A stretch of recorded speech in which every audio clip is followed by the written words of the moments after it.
TV KPM.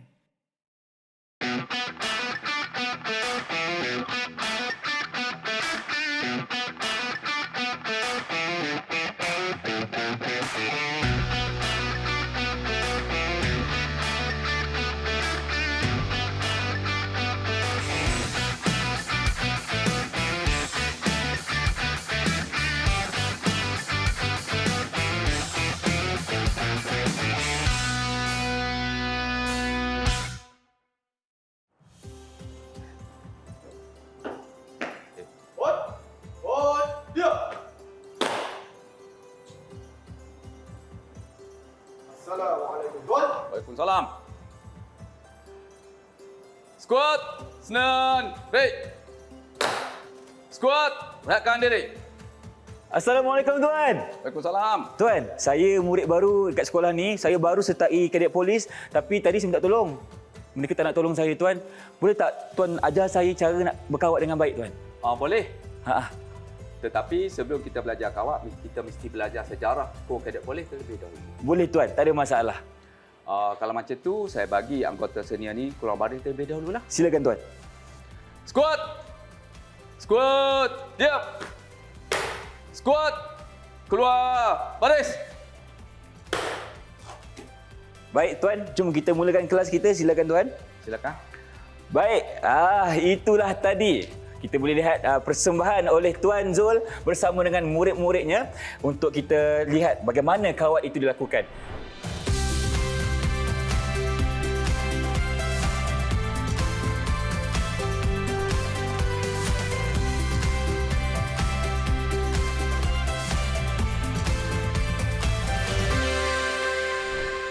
Assalamualaikum, salam sejahtera kepada semua yang sedang menyaksikan Badan Uniform. Hari ini kita akan belajar berkenaan dengan Kor Kadet Polis di Raja Malaysia. Untuk itu kita bawakan seorang tamu yang cukup istimewa. Kita persilakan Tuan Zul. Assalamualaikum Tuan, apa khabar?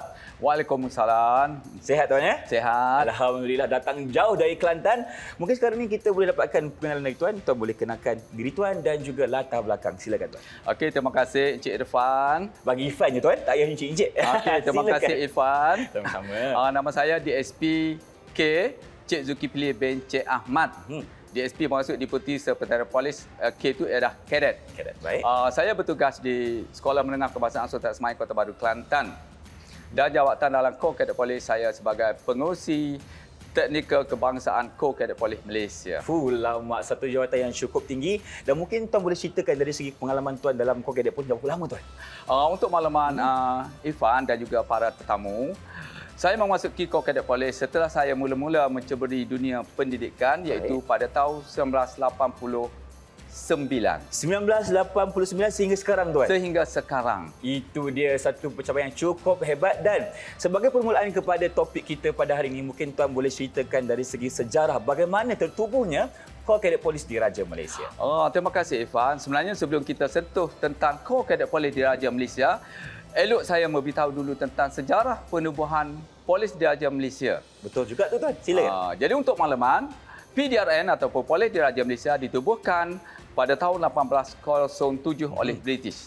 Sebab sebagaimana yang kita tahu, pada masa itu negara kita dijajah oleh British. Betul. Jadi lahirnya pada tahun 1807 PDRN ditubuhkan. Dan bagaimana pula Kor Kadet Polis ni berjaya dimasukkan? Terima kasih Irfan. Setelah PDRN ditubuhkan di Malaysia, Kor Kadet Polis ditubuhkan di seluruh Malaysia pada 30 Mac 1970.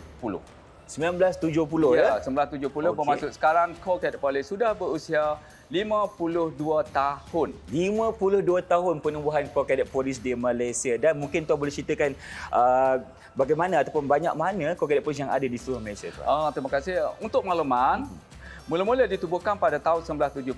Tak banyak sekolah yang ada di Malaysia. Cuma ada beberapa buah sekolah saja. Contohnya kalau di Kelantan, ada 10 buah sekolah sahaja yang mula-mula ditubuhkan. Pada tahun 1970 Pada Tuan? tahun 1970. Contohnya Sekolah Maab Muhammadi, Sekolah Menengah Zainab, Sekolah Menengah Ismail Petra, Sekolah Menengah Chonghua, Sekolah Menengah Chongqing. Kemudian di daerah-daerah lain ada di daerah Tumpak, sekolah di daerah Tanah Merah, kemudian di Sekolah Menengah Tengku Panglima Raja Pasir Mas dan juga di Sekolah di daerah Kuala Krai. Itu di Kelantan. Di Tuan. Kelantan. Dan bagaimana pula dengan mungkin kor kadet polis di negeri-negeri lain pula? Okey, di negeri lain contohnya kita ambil jiran Kelantan itu di Terengganu. Di Terengganu, baik. Di Terengganu pada masa tu ada 7 buah sekolah yang ditubuhkan kor kadet polis. Contohnya yang terawal ialah Sekolah Menengah Kebangsaan Sultan Omar, Sekolah Menengah Kebangsaan Cukai, Sekolah Menengah Kebangsaan Tengku Mahmud dan beberapa buah sekolah lain yang lagi. Itulah lebih kurang beberapa buah sejarah penubuhan di Malaysia pada masa itu. Tuan. Kalau kita dah boleh faham dari segi sejarah bagaimana penubuhan kor kadet polis Diraja Malaysia di Malaysia ini, dan kita nak tahu juga mungkin dari segi kekuatan pelatun tuan. Saya nak tahu juga pelatun tu apa maksudnya? Okey, terima kasih Irfan. Silakan. Sebenarnya pelatun itu ialah satu pasukan yang ditubuhkan di sekolah. Jadi untuk makluman, di sekolah pada masa itu hanya ditubuhkan satu platoon sahaja. Okey. Satu platoon ini terdiri daripada satu orang guru Satu kadet, orang guru kadet, yang berpangkat inspektor, okey. diberi gelaran inspektor kadet. Kemudian dia dianggotai oleh satu sarjan kadet iaitu oleh murid, satu sarjan kadet. Kemudian 3 kopra, 3 korporal. dan 30 orang constable. Okey, kalau kita nak kira tuan kita kira-kira. Kita kira-kira. Satu platoon ada lebih kurang 35. Ada 35. Okey, nak tanya tuan, boleh lebih ke boleh kurang tak sebenarnya? Mengikut peraturan PUA 487 Akta Polis 1967, hanya satu platoon sahaja yang boleh ditubuhkan di setiap sekolah. Baik. Dan satu platoon ini tidak boleh bercampur. Maksud dia, kalau platoon lelaki, mesti murid lelaki. Mesti murid lelaki. Tidak boleh bercampur lelaki perempuan. Mari tuan, di sebuah sekolah akan ada 2 platoon lah. Ya. Lelaki dan perempuan. Ya, kalau nak tubuh 2 mesti satu platoon lelaki dan satu platoon perempuan. Adakah itu syarat wajib ataupun setiap sekolah boleh pilih nak buat 1 ke 2 platoon ke? Sebenarnya untuk menubuh tu bergantung kepada pihak sekolah. Baik. Sama ada sekolah nak tubuh yang lelaki ataupun yang perempuan. Dengan syarat mesti mencukupi 35 orang anggota. Termasuk seorang pegawai. Iaitu inspektor kadet tadi ya? Inspektor kadet. Baik, mungkin tuan boleh cerita sikit macam mana seseorang guru tu boleh diberi gelaran sebagai inspektor kadet tuan? Sebenarnya untuk memasuki kor kadet polis, dia memiliki satu proses yang tertentu. Baik. Contohnya bagi guru, dia mesti mengisi boran jadual mesti mengisi boran pelantikan iaitu jadual ketiga kaedah 7. Jadi dalam boran tu kita mesti mendapat pengesahan daripada pegawai perubatan yang mengesahkan bahawa pegawai ini adalah sihat. Sihat, okey. Dan layak untuk menjalani aktiviti kadet. Baik tuan. Okey. Irfan dah faham dari segi dah bagaimana platoon itu ditubuhkan di sekolah. Betul. Dan mungkin tuan boleh cerita dari segi pemilihan sekolah. Macam mana nak tahu sekolah ni layak ke tidak nak ada satu kadet polis di sekolah mereka? Okey, terima kasih Irfan. Sebenarnya untuk menubuhkan kadet polis di negeri masing-masing ataupun di kontijen masing-masing, dia bergantung kepada Jabatan Pendidikan Negeri dan juga Ibu Pejabat Polis kontijen. Jadi untuk makluman Irfan, kor kadet polis ini adalah gabungan antara PDRM dan Jabatan Pendidikan Negeri masing-masing. Faham. Dia tidak boleh berpisah. Dia kena sekali juga tuan ya? Kena sekali. Kena sekali. Okey. Kemudian cara penubuhan sekolah itu adalah pertama, sekolah tu mesti memohon. Sekolah memohon mesti mengisi jadual pertama kaedah 5. Sekolah memohon ditandatangani oleh pengetua sekolah. Setelah mengisi boran tersebut, boran tersebut dimajukan kepada Jabatan Pendidikan Negeri masing-masing. Kemudian pengarah pendidikan negeri masing-masing menyokong permohonan tersebut. Dan permohonan tersebut dihantar pula kepada Ibu Pejabat Polis kontijen masing-masing. Kemudian Ibu Pejabat Polis kontijen akan majukan pula surat itu kepada PDRN Bukit Aman untuk kelulusan. Okey, yang paling tinggi tuan adalah proses di Bukit Aman lah ya? Ya, proses di Bukit Aman. Baik, selepas itu tuan apa yang akan berlaku? Contohlah, Bukit Aman kata sekolah ni lulus. Apa yang akan jadi tuan? Bila sekolah tu lulus, Bukit Aman akan hantar surat kelulusan 3 salinan. Satu salinan kepada IPK, Ibu Pejabat Polis kontijen. Kemudian satu salinan kepada Jabatan Pendidikan Negeri. Dan satu lagi kepada pengetua sekolah. Jadi bila ada surat tu menunjukkan dia ni dah layak lah. Dah layak lah. Dah tubuhkan kor kadet polis ni kan? Dah sah untuk menubuhkan kor kadet polis. Jadi bila dah terima surat kelulusan penubuhan, pihak sekolah bolehlah menubuhkan kor kadet polis di sekolah masing-masing dengan memilih anggota-anggota. Baik. Jadi bila nak pilih anggota ni, pihak sekolah berserta dengan jurulatih PDRM akan memilih murid-murid yang layak ataupun tidak menganggotai Corps Cadet Polis. Cakap berkenaan layak atau tidak ni tuan, pasti ada syarat-syarat, betul? Betul. Jadi apa kata tuan cerita sikit macam mana? okey. Contohlah saya sendiri nak jadi anggota Cadet Polis ni macam mana tuan? Okey, saya rasa kalau macam Irfan ni dari segi fizikal ni dah tengok ni memang dah layak. Oh, layak lah. Oh, biar belakang orang ni. dah kacak, dah semak, dah ikut tu. Ni kalau Irfan lah. Okey. Okey, kalau Terima kita kasih. tengoklah syarat dia yang pertama dari segi umur. Umur. Umur ni berapa Umur tuan? mesti berumur 14 tahun hingga 21 tahun. Okey, tak layak saya tuan. Memang saya tak layak sebab saya lebih umur. Oh, lebih umur. Lebih umur. Okey. Itu syarat umur Itu syarat 14 umur. hingga 21. Maknanya kalau di sekolah bermula pada tingkatan 2 lah. Tingkatan 2. Okey, seterusnya tuan apa lagi? 14 tu bergantung pada tarikh lahir, ikut pada tarikh lahir. Oh, tarikh lahir. Tarikh lahir. Bukan tahun. Tak, tarikh lahir. Faham. Okey. Kemudian itu syarat yang pertama. Yang pertama, yang kedua tuan. Okey, syarat yang kedua, murid ini tidak boleh menjadi anggota mana-mana badan beruniform yang lain. Okey, contohlah kalau saya dah jadi maybe mungkin bomber Okey. contohnya. Bila Irfan dah jadi kadet bomber, tak boleh dia nak menjadi kadet polis. Oh, tak boleh lah. Kecuali dengan syarat Irfan letak jawatan dulu dalam kadet bomber. Faham. Okey. Kena pilih salah satu saja. Pilih salah satu Jangan sahaja. tamak murid-murid, okey? Betul, jangan Baik, tamak. seterusnya tuan. Okey, seterusnya syarat yang ketiga. Syarat yang ketiga ialah dari segi ketinggian.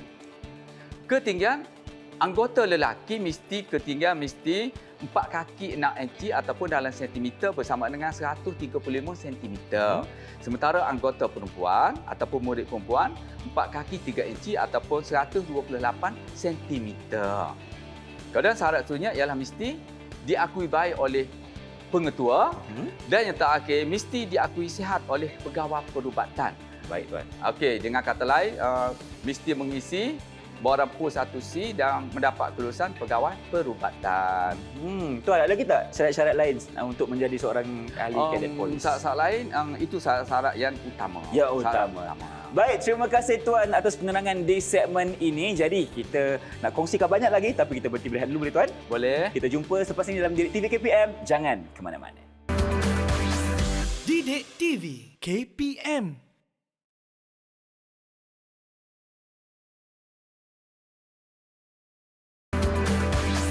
Didik TV KPM. Alright, bertemu kembali bersama kami dalam Badan Uniform Corps Cadet Polis di Raja Malaysia. Baik, sekarang ni Faham masih bersama dengan Tuan Zul. Okey, Tuan Zul nak tanya dari segi carta organisasi, peringkat paling tinggi sehingga sekolah, macam mana Tuan? Boleh Tuan jelaskan? Terima kasih Irfan. Sebenarnya Corps Cadet Polis peringkat yang paling tinggi sekali peringkat kebangsaan ataupun di peringkat negara. Sebagaimana yang kata sebelum ini, polis dan pendidikan berpisah tiada. Berpisah Di tiada. peringkat kebangsaan, di pucuk pimpinan tertinggi ialah diketuai oleh yang dihormati Ketua Polis Negara, iaitu Tan Sri Datuk Asri Sani bin Haji Abdullah Sani.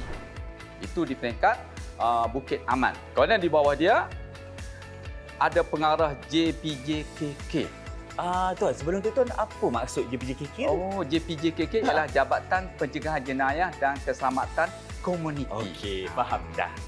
Jadi dalam PDRM terdapat 10 jabatan dan kadet polis terletak di bawah jabatan JPJKK.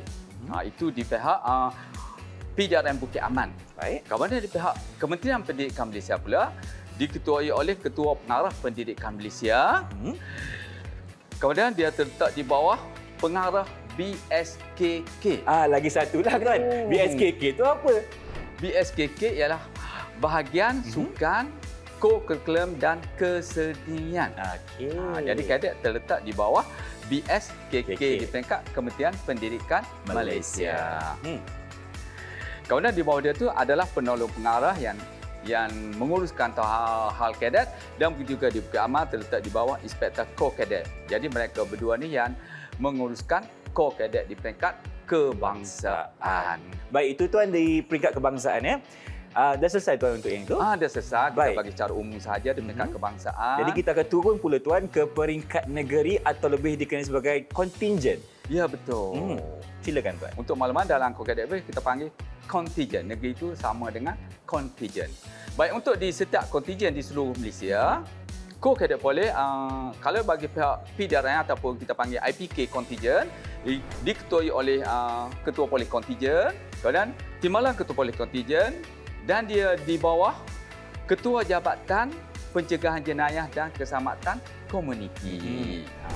Itu bagi pihak PDRM. Kemudian di bawah KJ ataupun Ketua Jabatan Pencegahan Jenayah, dia ada pula Timbalan KJ, Timbalan Ketua Jabatan Pencegahan Jenayah. Baik. Kemudian dia ada pula Pegawai Terus KSS ataupun Pegawai Terus Koordinasi Sumber Sokongan. Itu di peringkat kontingen. Contohnya di kontingen Kelantan diketuai oleh ACP MIK Anak Lelaki Ombom. Kemudian di peringkat JPN pula diketuai oleh Pengarah Pendidikan Negeri. Kemudian di bawah dia ialah Timbalan Pengarah Pendidikan Sektor Pembangunan Murid. Okey. Kemudian di bawah Sektor Pembangunan Murid terdapat KPP, iaitu Ketua Penolong Pengarah Sektor Pembangunan Bakat Murid. Kemudian barulah dia ada Penolong Pengarah Sektor Pembangunan Bakat Murid. Kemudian di tengah-tengah itulah terdapatnya yang dilantik PT Negeri ataupun Komandan Negeri untuk mengendalikan ataupun untuk menguruskan Core Cadet Police di kontingen masing-masing. Dan di bawahnya tuan? Dan di bawahnya terdapatlah pecahan dia daerah-daerah. Contohnya katalah kalau di Kelantan ada 10 daerah. Di 10 daerah tu ada pula penyiar daerah di setiap 10 daerah. Begitulah perjalanan dia untuk menguruskan organisasi ataupun nak menguruskan Core Cadet Police di peringkat negeri ataupun di peringkat kontingen. Baik tuan. Jadi kita dah tahu bagaimana pengurusan atau pengendalian dari peringkat kebangsaan turun ke peringkat kontingen dan dari segi peringkat daerah bagaimana tuan? Okey, di peringkat daerah. Di peringkat daerah carta dia lebih kurang sama saja. Di peringkat daerah kalau bagi pihak PDRM diketuai oleh OCPD ataupun Ketua Polis Daerah. Betul. Kemudian di peringkat Pejabat Pendidikan Daerah diketuai oleh Pegawai Pendidikan Daerah. Kemudian di peringkat Ketua Polis Daerah dia ada dia ada Timbalan Ketua Polis Daerah dan dia ada Ketua Bahagian Jabatan Pencegahan Jenayah Daerah. Kemudian di peringkat PPD dia ada Timbalan Pengarah Sektor Pembangunan Murid. Jadi dia oranglah yang mengendalikan ataupun yang menguruskan Core Cadet Police di peringkat daerah masing-masing. Dan di peringkat daerah juga kita melantik penyelaras daerah. Jadi penyelaras daerah ni yang mengendalikan ataupun yang menguruskan Core Cadet Police di daerah masing-masing. Baik tuan. Okey, itu di peringkat daerah. Okey, nampaknya kita dah turun lagi bawah tuan lagi bawah. ke daerah. Okey, ini masanya untuk murid-murid dan guru-guru fokus kerana kita akan lihat pula bagaimana pengendalian di peringkat sekolah tuan. Siapa yang paling tinggi dan di bawahnya siapa? Silakan. Okey, terima kasih Irfan. Sebenarnya kita dah tengok dah daripada kebangsaan, turun kepada negeri, turun kepada daerah. Sekarang turun ke sekolah. Dan sekolah ni merupakan paling penting kerana murid-murid terdapat di sini. Baik, di sekolah kita ambil contoh sekolah. Di sekolah, ketua jabatan ialah pengetua. Contohnya di bawah pengetua terdapat penolong kanan pentadbiran. Kemudian terdapat penolong kanan HEM. Kemudian terdapat juga penolong kanan co-curriculum. Jadi di sekolah ni kadet terletak di bawah pengurusan dengan kata-katanya PKCO ataupun penolong kanan co-curriculum. Contohnya kalau kita ambil contoh sekolah, contohnya Sekolah Menengah Kebangsaan Sultan Ismail. PKCO dia ialah Tuan Haji Muhammad Ros. Contohnya. Jadi di bawah PKCO dia ada setiausaha co-curriculum. Kalau di bawah setiausaha co-curriculum dia ada pula penyelaras badan beruniform. Okey, penyelaras badan beruniform. Okey.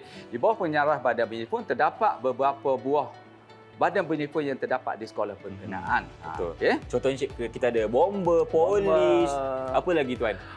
Sebelum tu ingin saya nyatakan di sini. Silakan tuan. Berkaitan dengan badan beruniform sebenarnya di negara kita ataupun di sekolah terdapat 3 jenis badan beruniform. 3 jenis? Ya, pertama ialah badan gabungan kerajaan, contohnya Core Cadet Police terletak di bawah badan gabungan kerajaan, iaitu gabungan dia ialah PDRM.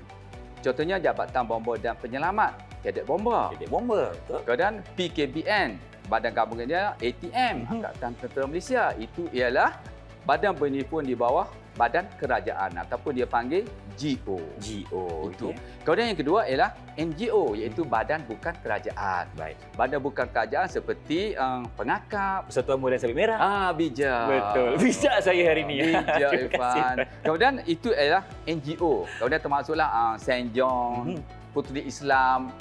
Kemudian yang ketiga ialah badan berhimpunan yang terletak direct di bawah Kementerian Pendidikan Malaysia iaitu Contohnya? KRS, Okey. iaitu Kadet Remaja Sekolah. Yang sekolah menengah. Kalau yang sekolah menengah kita panggil TKRS. Betul. TKRS itu ialah Tunas Kadet Remaja Sekolah. Baik Tuan, berbalik kepada perbincangan kita tadi. Perbincangan. Bagaimana dikendalikan di peringkat sekolah? Okey, di peringkat sekolah. Jadi badan berhimpunan tadi, bila di peringkat sekolah, pihak sekolah melalui PKKO akan melantik seorang guru untuk mengendalikan kadet polis yang dipanggil Inspektor Kadet. Inspektor Kadet. Jadi autoriti atau kuasa pihak sekolah untuk melantik siapa yang layak untuk menjadi Inspektor Kadet. Jadi guru mesti dilantik seorang guru untuk menguruskan kor kadet polis di sekolah. Kemudian pihak sekolah perlu melantik 34 orang anggota kadet. Kita balik kepada platoon tadi. Baik. Yang dalam awal tadi, iaitu di dalam sekolah satu platoon terdiri daripada 35 orang, iaitu satu Inspektor Kadet. Inspektor Kadet pandai. Yang kedua, Sarjan Kadet Sarjan Kadet. terdiri daripada murid. Kemudian yang seterusnya ialah Kopra Kadet terdiri daripada 3 orang dan 30 orang ialah Constable Kadet. Baik. Jadi dia mesti melalui proses seperti tadilah. Dia mesti melalui proses, mesti mengisi boran PO 1C. Boran PO 1C macam satu lesen lah untuk kadet ni bergerak. Jadi untuk mengisi boran PO 1C, murid-murid mesti mendapat kebenaran ibu bapa dulu. Okey, betul. Itu yang paling Bahawasanya penting. ibu bapa dia ni membenarkan anak mereka untuk menyertai kor kadet polis. Balik rumah bagi tahu mak ayah. Balik rumah bagi tahu mak ayah. Boleh tak isi saya orang, nak sertai kadet polis? boleh. Siap, boleh. Baru kita lepas. Betul. Kemudian bila ibu bapa dia tanda tangan surat, kemudian PO 1C tu macam ni. Okey. PO 1C, dia akan bawa ke sekolah. Pihak pengetua akan tanda tangan PO 1C. Okey. Kemudian selepas pihak sekolah tanda tangan PO 1C, murid membawa PO 1C ini untuk membuat medical check-up di hospital kerajaan. Hospital Pemeriksaan kesihatan itu. Pemeriksaan kesihatan. Dan di dalam ni doktor akan mengesahkan sama ada anggota ataupun murid ni layak ataupun tidak untuk menyertai kor kadet polis. Kalau tiada masalah, memang boleh sertai Tuan. Kalau tak ada masalah, memang boleh. Okey. Okey. Baik, selesai Tuan? Selesai. Baik, terima kasih Tuan atas penerangan di mana kita dah faham berkenaan dengan carta organisasi bagi Kor Kadet Polis di Raja Malaysia bermula dari kebangsaan sehingga ke sekolah. Jadi jom kita berhenti berehat dulu, kembali selepas ini dalam Didik TV KPM. Jangan ke mana-mana. Didik TV KPM.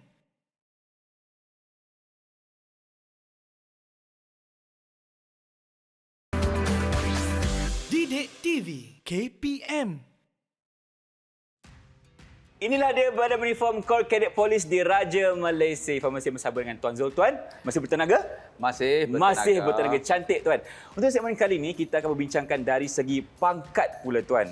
Macam mana saya ni sebagai yang baru mula nak naik pangkat dan pangkat apa yang saya kena tahu? Silakan. Okey, terima kasih Irfan. Sebenarnya untuk penerangan tentang pangkat, di dalam Kor Kadet Polis terdapat 5 pangkat. Baik. Saya rasa elok kitanya bermula dari bawah. Okey. Contohnya kalau Irfan masa di sekolah dulu mula-mula memasuki kadet polis, mestilah berpangkat constable.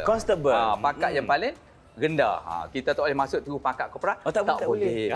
Jadi kita bermula daripada pangkat constable. Okey, paling bawah. Daripada constable kita boleh jadi pangkat kopra. Lepas kopra ialah pangkat sarjan. Dia pangkat yang tertinggi di dalam platoon, iaitu pangkat sarjan. Kemudian pangkat seterusnya ialah yang kedua tertinggi ialah Sarjan Major. Sarjan Major. Kemudian yang paling tinggi dalam Kor Kadet Polis ialah pangkat Sub Inspector Kadet. Kejap Tuan. Tadi Tuan ada cerita dekat saya paling tinggi adalah sarjan. Oh ya. Kenapa pula sekarang ni ada berkenaan dengan Sub Inspector? Okey, untuk makluman Irfan, di dalam pentadbiran Kor Kadet Polis, kita ada pula ialah penubuhan company. Company itu apa pula Tuan? Syarikat ke? Bukan. Bukan syarikat, bukan. Okey. Company ni begini, company ni gabungan 4 platoon mewujudkan satu company. Dengan kata lain, satu company terdiri daripada 4 platoon. Jadi platoon dah tahu kan tadi kan platoon? Tahu. Okey, kita cerita pula berkaitan dengan company. Baik, company terdiri daripada satu pegawai kanan kadet polis yang berpangkat ASP Cadet, Assistant Cadet. Superintendent Police Cadet. Baik. Dia yang kita panggil company commander. Kemudian di bawah company commander terdapat pula yang kita panggil adjutant. Adjutant ni terdiri daripada pegawai kadet yang berpangkat inspektor. Inspektor. Kemudian di bawah adjutant ni pula terdapatnya satu sub inspektor yang terdiri daripada murid. Murid. Kemudian di bawah sub inspektor terdapatlah 2 orang sarjan major. Jadi inilah yang dikatakan pangkat tertinggi dalam kalangan anggota kadet ialah sub inspektor dan juga sarjan major. Okey, nak tahu tuan, saya dah semangat ni nak tahu. Semangat. Okey, semangat. Kalau nak jadi seorang sub inspektor, macam mana tuan? Terima kasih. Pertama, untuk satu-satu kenaikan pangkat, dia ada sesi temuduga. Temuduga dulu. Sesi temuduga yang akan dikendalikan oleh pegawai kadet bersama jurulatih. Okey. Contohnya daripada dia seorang constable, bila dia menunjukkan kecemerlangan, menunjukkan tahap disiplin yang tinggi, mendapat akuan daripada platoon komandan, dia akan diangkat untuk menjadi korporal. Korporal dulu. Okey. Kemudian daripada constable korporal ni, setiap kontingen dia memberi pula surat kenaikan pangkat. Okey. Kemudian daripada korporal, dia boleh pula naik kepada sarjan. Okey. Kemudian daripada sarjan, setelah dia menunjukkan prestasi yang baik, disiplin yang tinggi, company pula boleh melantik dia, boleh memilih mereka untuk dilantik sebagai sarjan major dalam company berkenaan. Okey. Kemudian setelah dia tunjuk prestasi yang baik lagi, dia boleh juga dinaikkan pangkat ke tahap yang paling tinggi iaitu sub inspector cadet. Jadi biasanya murid yang memegang jawatan sub inspector ni biasanya pelajar tingkatan 5 ataupun pelajar tingkatan 6. Tingkatan 5 atau tingkatan 6, 17 ataupun 18 tahun lah ya. Maknanya mereka bermula pada umur mungkin 14 tahun dan naik pangkat sehingga sarjan, dan lepas itu ada lagi adakah setiap kenaikan pangkat itu akan ada temuduga tuan? Sebenarnya mengikut PUA 87 ataupun mengikut budaya dalam Kor Kadet Polis, setiap kenaikan pangkat itu mestilah ditemuduga. Agar sebab kita nak mencari orang yang betul-betul berkelayakan. Sebab untuk memegang jawatan sebagai sub inspektor dan juga sarjan major memerlukan tanggungjawab yang sangat tinggi. besar. Betul, sangat tinggi dan komitmen yang begitu tinggi. Jadi bukan orang yang calang-calang tuan boleh jadi sub inspektor ni. Dan tadi tuan ada ceritakan kalau sub inspektor ni dia akan jaga satu company tuan ya. Betul. 4 pelatuon. Betul. Tapi mungkin tuan boleh ceritakan adakah 4 pelatuon tu dari sekolah yang sama, daerah berbeza atau bagaimana? Okey, begini Irfan, sebab tadi kita tengok pada asas pelantikan Kor Kadet tadi, setiap sekolah mesti ada ataupun jangan lebih daripada 2 pelatuon. Ataupun dengan kata lain, setiap sekolah mungkin ada 1 pelatuon lelaki ataupun 1 pelatuon perempuan. Ataupun pelatuon lelaki sahaja, pelatuon perempuan sahaja. Jadi untuk mewujudkan company ni, dia mesti 4 buah sekolah, 4 pelatuon tadi mesti berada dalam daerah yang sama. Mungkin 2 buah sekolah ni dia ada 2 pelatuon. Okey, betul. Kalau dia buah sekali ada 2 pelatuon, maksud dia bergabung jadi 4 pelatuon. Jadi bila 4 pelatuon tu, dia boleh mewujudkan satu company. Dan sebagai seorang sub inspektor ni, dia kena lihat semua secara menyeluruh kepada 4 pelatuon tadi ya. Betul. Dalam daerah yang sama. Dalam daerah yang sama. Contohnya kita ambil katakan daerah Kota Baru. Ada beberapa buah sekolah. Contohnya sekolah menengah Kebangsaan Sultan Ismail ada 2 pelatuon. Kemudian sekolah menengah Ahmad Mahir ada 1 pelatuon. Kemudian sekolah menengah Pitu Gang ada 1 pelatuon. Jadi 4 tu adalah 4 pelatuon yang berlainan. Dan jadikan satu company. Jadikan satu company. Okey, faham. Jadi contohnya bila ada perkhidmatan atau apa-apanya, sub inspektor inilah yang memainkan peranan yang mengendalikan benda-benda begini. Baik tuan. Dan kita nak tahu juga dari segi masa tuan. Daripada seorang constable macam saya sekarang ni nak jadi seorang sub inspektor, berapa lama masa ni? Bagus. Sebenarnya bergantung pada lama ni, biasanya daripada constable nak pergi kau biasanya dalam masa 2 tahun. Sebab kita nak tengok pada kematangan dia orang tu. Baik. Ada orang yang baru masuk constable. Oleh kerana dia jenis dia aktif, mungkin dia naik ke pangkat cepat. Bergantung kepada prestasi yang ditunjukkan oleh murid berkenaan. Katakan kalau dia masuk kadet hampir 5 tahun. 5 tahun. 4 tahun. Tapi dia tidak pernah mengikuti aktiviti, dia tidak pernah pergi kawal, dia tidak pernah ikut perkemahan. Jadi kemahiran dia itu kurang. Jadi dia ni agak lambat sikit untuk dinaikkan pangkat. Okey, dah faham tuan. Jadi dia tidak automatically untuk kenaikan pangkat. Dia kena ikut kriteria yang ditetapkan ya. Yes, Kena ikut perkhemahan betul. dan sebagainya. Ya, betul. Dan contohnya tuan, kita bagi Ya. situasi di mana ada kadet ni yang melakukan kesalahan ataupun dia melanggar undang-undang tuan. Ya. Apa yang akan berlaku? Mungkin adakah pangkatnya akan diturunkan atau dikeluarkan terus dari kadet polis atau bagaimana? Oh tidak, kita sebenarnya sebab kita tahu core cadet ni ialah satu aktiviti co-curriculum. Jika anggota kadet melakukan kesalahan, pertama kita bagi dalam bentuk teguran. Teguran dulu. Okey. Pertama kali kita tegur dulu. Platoon commander akan panggil ataupun pegawai akan panggil memberitahu bahawasanya kamu si ini telah melakukan gini agar kamu jangan mengulangi lagi perbuatan yang sedemikian. Okey, kita bagi peluang lagi untuk dia memperbaiki diri kita. untuk dia berubah. Untuk dia berubah. Sebab kita dalam core cadet polis ni kita lebih kepada untuk membimbing murid-murid kita untuk menjadi yang lebih baik. Baik tuan. betul. Okey, itu kalau yang pertama. Yang kalau dia masih melakukan kesilapan yang sama, apa yang akan berlaku? Okey, kalau dia melakukan kesalahan pertama, kita bagi dia surat tunjuk sebab. Kenapa dia? Kalau dia terus melakukan kesalahan dalam core cadet polis juga ada juga peraturan untuk membuang mana-mana anggota yang tidak mengikuti peraturan mengikut Seksyen 70 Akta Polis 1967. Baik.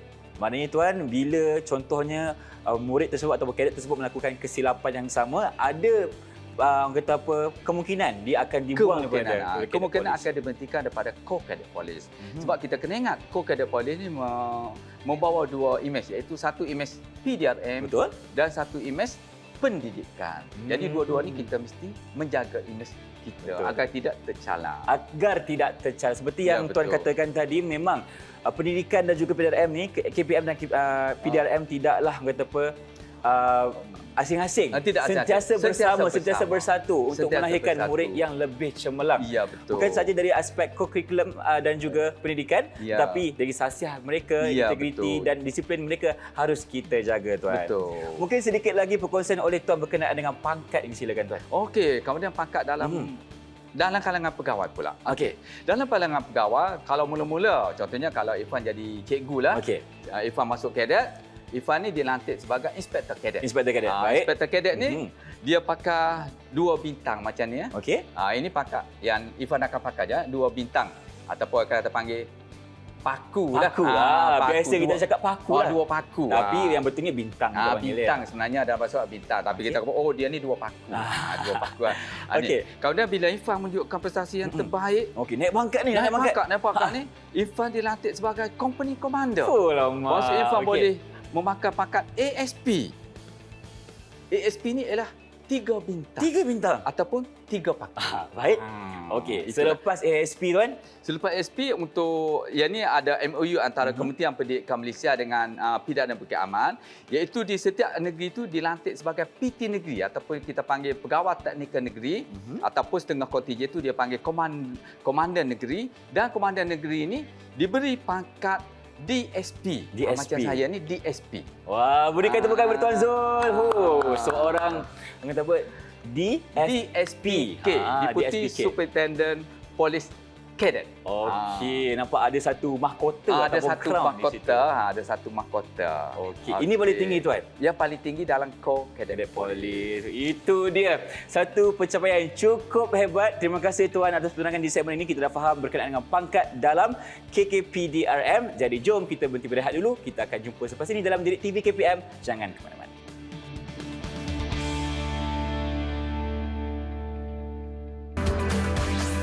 Didik TV KPM.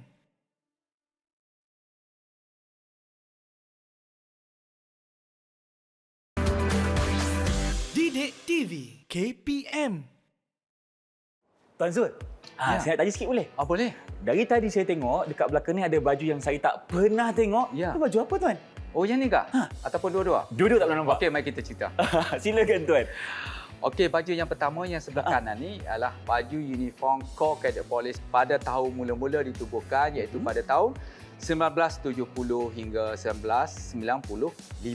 Okey, sekarang kita cerita pasal sejarah uniform tuan ya. Okey, kalau macam tu untuk makluman Irfan, sebagaimana yang kita tahu, Polis Diraja Malaysia ditubuhkan pada tahun 1807. Betul. Pada masa itu di bawah pentadbiran British.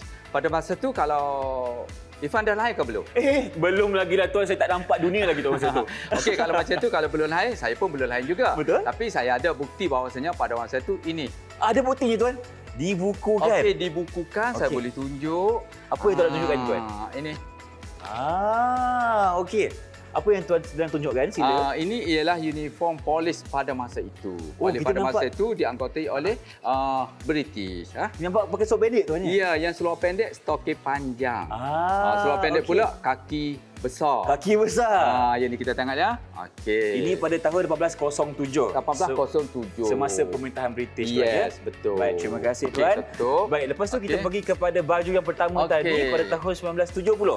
Okey, untuk makluman, baju yang pertama ni adalah yang ni kita panggil baju warna biru dan seluar dia adalah kuning kaki.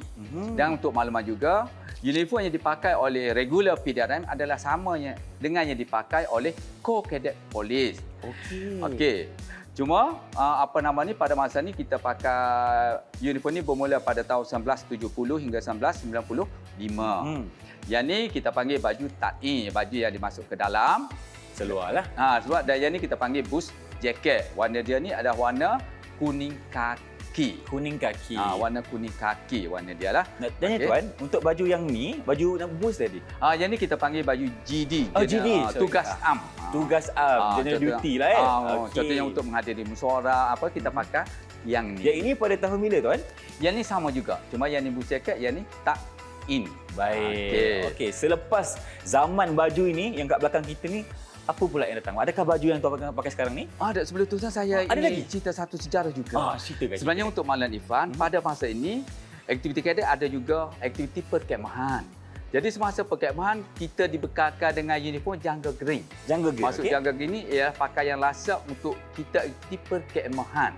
Saya boleh tunjuk contohnya yang ni. Silakan tuan. Okey, yang warna ni kita hijau panggil, ni. Ya, yang ni kita panggil jangga green. Hijau hutan lah. Hijau hutan. Okey. Jadi pada masa tu kalau kita nak pergi kemah, kita dibekalkan oleh PDRM dengan uniform ini. Okey. Ini khas untuk aktiviti perkemahan. Perkemahan dan juga untuk aktiviti menembak. Menembak pun pakai baju ni juga, ada jangga baju green. dia, okey. Okey, baik tuan. Lagi tuan, Okey. apa lagi baju yang tuan nak kenalkan yang kepada tu kami? yang baju yang dah tak ada baju, cuma apa nama ni, setelah tahun 1995 barulah uniform ni ditukar kepada uniform biru ni. Okey. Yang ni kita panggil yang ini kita panggil warna dark blue. Dark blue. Ataupun orang kata panggil biru tua. Biru tua. Mudahnya lah. Biru tua lah. Okey, dan baju ni Okey. kita guna pakai sehingga sekarang lah tuan Sehingga ya. sekarang. Dan mungkin tuan boleh berikan sedikit perincian untuk baju-baju yang ada. Okey, untuk kita Cadet Police. pergi dari sejarah dah. Okey, kita tengok sejarah. Katakanlah dalam Cadet Police kita ada APR. APR ni anggota pakat rendah wanita, anggota pakat rendah lelaki. Jadi pada masa dulu lelaki pakai yang macam ni, kemudian yang perempuan pakai macam ni juga, cuma dia seluar panjang dengan panjang. Itu beza saja. Warna sama. Okey, itu sejarahnya. Kemudian pegawai lelaki. Pegawai lelaki macam ni untuk pegawai lelaki, lengan pendek ta'in. Kemudian pegawai perempuan, lengan panjang. Seluar juga. Sama juga. Tak payah ta'in kan perempuan tuan? Tak payah. Tak payah. Kalau ada yang bukan beragama Islam pada masa tu dibenarkan untuk memakai skirt. Pada masa itulah untuk memakai skirt warna biru. Warna biru. Okey. Itu tentang sejarah uniform untuk pegawai. Okey. Sekarang kita pergi kepada yang sekarang pula. Yang sekarang Yang punya. sekarang. Yang uniform sekarang. Uniform sekarang ni sebagaimana kita tahu adalah diwujudkan pada tahun 1996. Sebab pada masa itu dalam PDRM pun sudah mengalami perubahan ataupun mengalami pertukaran tentang uniform daripada kuning kaki kepada dark blue yang kita pakai pada hari ini. Jadi Corps Cadet Police ikut sama menukar uniform dia seperti mana yang dilakukan oleh PDRM. Baik tuan. Cuma yang membezakan di mana beza pegawai regular dengan pegawai kadet? Apa bezanya tuan? Beza di mana? Okey, bezanya hanya ni sahaja, iaitu pegawai kadet ada Cadet Police. Okey, ada tulisan Cadet Police di sini. Ada tulisan di sini. Okey. Kemudian yang ni yang membezakan kita antara polis regular dengan pegawai Cadet Police. Baik tuan. Kemudian yang lelaki juga, bila kita menghadiri aktiviti lasak untuk makluman, dalam Corps Cadet Police kita ada aktiviti lasak. Okey. Contohnya perkemahan Baik. dan juga latihan menembak. Latihan menembak. Latihan menembak. Contohnya semasa perkemahan, pegawai kanan Kor Kadet Polis digalakkan untuk memakai baju operasi. Baju operasi. Maksud baju operasi ni baju yang kira lasak. Contohnya boleh boleh aktiviti lasak seperti jalan lasak, mendaki. Contohnya macam ni kita panggil baju operasi. Baju yang lasak yang ni. Silakan tuan. Baju Ini baju ni. tuan punya ke? Baju ni, cantik baju lah ni. tuan. Dia ada zip macam ni baju ni. Okey. Dan baju ni bila kita pakai memang rasa tidak panas. Dia ada spa ni untuk okey ni. Jadi biasanya baju ni digunakan untuk perkhemahan dan juga untuk masa latihan menembak. Baik. Jadi untuk Malam Irfan ni, menembak ni merupakan satu aktiviti yang sering diadakan dalam Kor Kadet Polis. Dan Baik. sering mendapat perhatian, mendapat minat dalam kalangan pegawai dan juga anggota. Yelah tuan, sebab kita nak pergi aktiviti perkhemahan, nak buat aktiviti perkhemahan, lasak, kena pakai baju yang sesuai. Ya, kena selesa. betul, yang Kalau sesuai. tak nanti tak seronok lah Tak seronok. nak jalankan tugas. Ya. Dan tadi kalau kita boleh lihat, tuan ceritakan kalau untuk kadet pakai jungle green tuan je. Jungle Green. Ah, Jungle Green ni yang zaman dulu lah. Zaman dulu lah. Okey, yang zaman okey. dulu. Yang sekarang ni kita pakai yang ini. Dia pakai yang ni. Okey, okey. Okay. Dan untuk mungkin dari segi bukan pegawai tuan, kepada kadet polis itu sendiri, pakaian ni macam mana tuan? Untuk kadet polis sendiri pun, kalau kadet polis lelaki, kita pakai yang TI macam anggota kita tadi. Tunjuk anggota kita tadi. Yang kawat tadi tuan. Yang kawat tadi itu. Itu Okey. yang TI. Kemudian pakaian wanita dari segi warna kain adalah sama, iaitu dark blue. Dark blue. Dark okey. blue. Cuma yang wanita ni dia tidak ada tain, dia boost jacket. Dia ada GD, iaitu dia lengan panjang. Dengan panjang, seluar. Okey. Yang ni saya rasa saya boleh tunjuk selepas ini yang dipakai oleh Setiausaha Kor Kadet Polis, iaitu Puan Azira. Kita boleh tengok yang secara yang lebih jelas.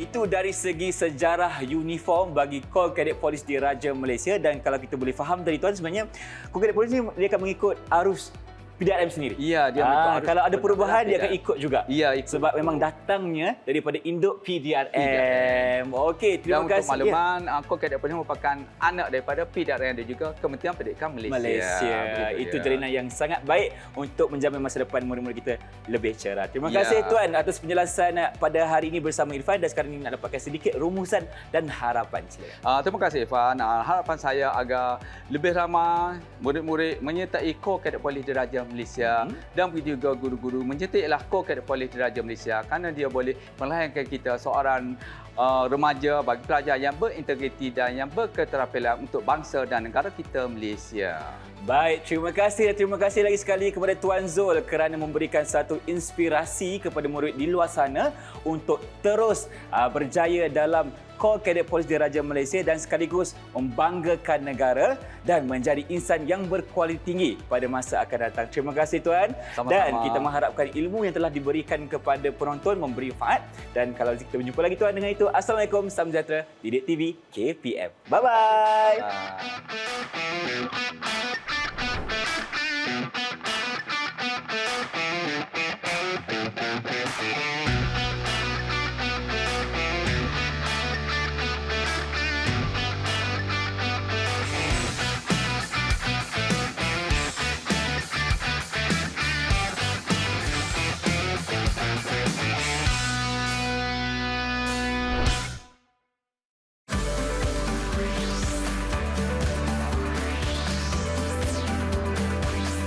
Didik TV KPM